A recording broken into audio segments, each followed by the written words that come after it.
시편 39편은 38편과 비슷한 배경을 가지고 있습니다. 다윗이 하나님의 징계로 인하여 건강이 극도로 악화되어진 가운데 쓴 것입니다. 여두둔의 지휘를 따라 부르는 노래라고 표제에 기록되어 있습니다. 여두둔은 사람의 이름입니다. 레위인으로서 찬양을 지휘하는 사람이죠. 여두둔이 62편과 77편 표제에도 등장하는 것을 볼 때에 그는 다윗 시대의 대표적인 음악 지도자 가운데 한 명이었음을 우리가 알 수가 있습니다. 다윗은 찬양단의 지휘자인 여두둔으로 하여금 연주하도록 지은 노래가 바로 시편 39편입니다.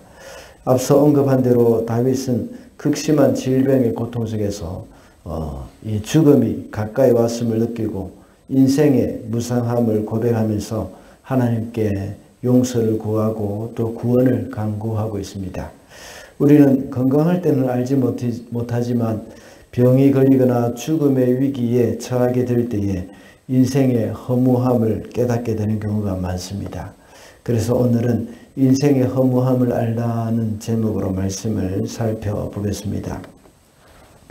첫째로 인생의 허무함을 알 때에 인생을 가치 있게 보냅니다. 4절과 5절입니다. 주님 알려주십시오. 내 인생의 끝이 언제입니까? 내가 얼마나 더 살 수 있습니까? 나의 일생이 얼마나 덧없이 지나가는 것인지를 말씀해 주십시오. 주님께서 나에게 한 뼘 길이밖에 안 되는 나를 주셨으니 내 일생이 주님 앞에서는 없는 것이라 같습니다. 진실로 모든 것은 헛되고 인생의 전성기조차도 한낱 입김에 지나지 않습니다. 4절을 개역개정에서는 여호와여 나의 종말과 연한이 언제까지인지 알게 하사 내가 나의 연약함을 알게 하소서라고 번역을 하고 있습니다. 여기서 알게 하소서와 또 알게 하소서, 알게 하사, 알게 하소서 이렇게 계속해서 말을 하고 있습니다. 인생의 끝을 알게 되는 것과 인간이라는 존재의 그 연약함을 알게 된다는 것은 아주 큰 지혜입니다. 다윗이 하나님 앞에 범죄에서 징계를 받고 있다고 생각하지만 그는 지속적으로 범죄한 그런 사람은 아닙니다. 그는 항상 경건한 삶을 살아왔습니다. 그러다가 한순간의 실수로 밧세바와 동침하게 되는 그런 죄를 범하게 되었습니다.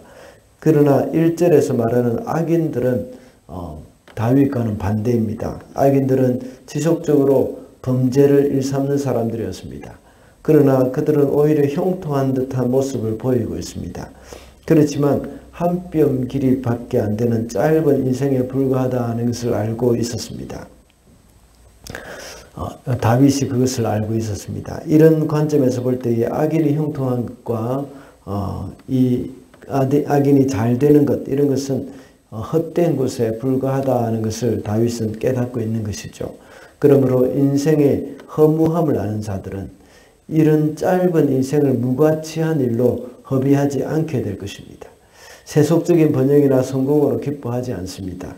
실패나 고난 때문에 또 절망하거나 한탄하면서 시간을 보내지 않는다는 것입니다. 그래서 다윗은 6절과 같이 고백합니다. 걸어 다닌다고는 하지만 그 한평생이 실로 하누라기 그림자일 뿐 재산을 누리는 일조차도 다 헛살입니다. 장차 그것을 거두어들일 사람이 누구일지는 아무도 모르는 일입니다. 이와 같이 이 세상이 끝날 때에 함께 불타 없어질 그 재물이나 명성을 쌓고자 인생을 낭비하거나 집착하지 않을 것입니다. 그 대신 영원한 것에 관심을 가지고 살아가게 될 것입니다. 그래서 인간을 향한 하나님의 목적을 알고 거기에 합당한 삶을 살아가는 데 힘을 쓰는 사람, 그런 사람들이 바로 인생의 허무함을 아는 사람들입니다. 그러므로 인생의 허무함을 아는 사람은 인생을 함부로 살게 될 것이라고 생각하기가 참 쉽습니다. 그러나 오히려 인생을 더욱더 가치 있게 보내게 됩니다. 왜냐하면 참된 가치가 무엇인지 잘 알기 때문입니다. 둘째로 인생의 허무함을 알 때에 하나님께 소망을 둡니다. 7절 말씀입니다. 그러므로 주님 내가 이제 무엇을 바라겠습니까? 내 희망은 오직 주님뿐입니다. 첫 번째 대지에서 짧은 인생을 험한 것을 추구하면서 허비하지 않는다고 했습니다. 그 대신 하나님의 목적을 알고 그것을 추구할 것이라고 했습니다. 그 이유는 우리의 유일한 소망은 바로 오직 하나님께 있기 때문입니다. 방금 읽은 7절에서는 희망은 오직 주님뿐이라고 말을 합니다.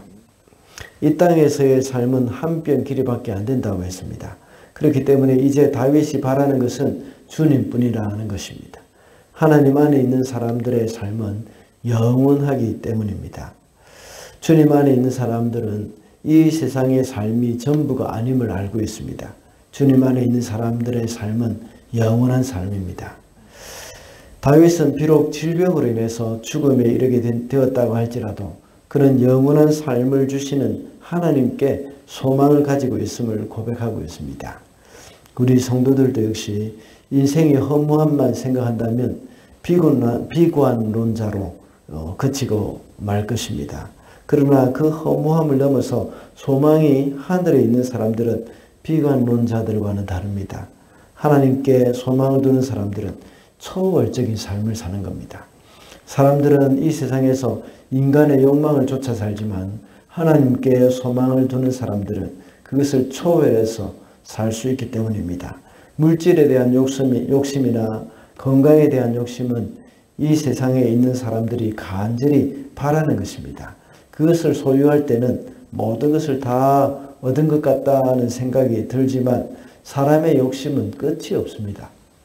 그러나 그것을 초월한 사람들은 그 물질이 있든지 없든지 변함이 없습니다. 물론 물질이나 명예가 있으면 조금 편리하게 살 수는 있을 것입니다. 그렇지만 그것이 우리의 영혼을 만족하게 해주지는 못한다는 것을 잘 알고 있습니다.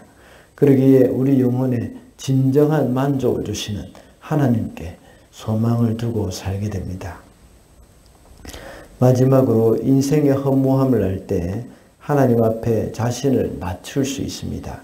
12절 말씀입니다. 주님, 내 기도를 들어주십시오. 내 부르짖음에 귀를 기울여 주십시오. 내 눈물을 보시고 잠잠히 계시지 말아 주십시오.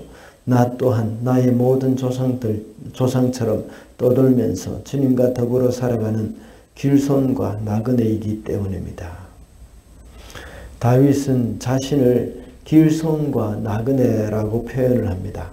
고대 사회에서는 본토인이 아닌 객이나 거류민들, 이런 사람들은 본토인의 은혜가 없이는 살아갈 수가 없었습니다. 그래서 하나님은 나그네에게 자비를 베풀도록 자주 말씀을 하셨습니다. 그러므로 다윗이 길손과 나그네라고 말을 하는 것은 모든 것의 주인이신 하나님의 은혜와 자비를 입지 않고는 살아갈 수 없는 존재임을 고백하는 것입니다. 이것이 가난한 마음입니다. 다윗은 늘 하나님 앞에서 자신을 낮추면서 가난한 마음을 가지고 살았습니다. 비록 그는 이스라엘의 왕이었고 전쟁에서 백전백승한 그런 사람이지만 하나님 앞에서는 비록 그런 사람으로 살았지만 스스로 낮추는 그런 사람이었습니다. 그래서 하나님의 은혜와 자비가 없이는 살 수가 없는 존재임을 늘 고백하면서 살았습니다. 예수께서는 심령이 가난한 자가 복이 있다고 하시면서 천국이 저희 것이라고 말씀하셨습니다. 여기서 말하는 이 가난하다는 말이 다윗과 같은 심정을 일컫는 것입니다. 다윗도 역시 자신을 가리켜서 가난하고 궁핍하다고 시편 40편 17절에 표현을 했습니다. 가난하고 궁핍하다는 말도 역시 하나님의 은혜가 아니면 살 수 없다는 고백입니다.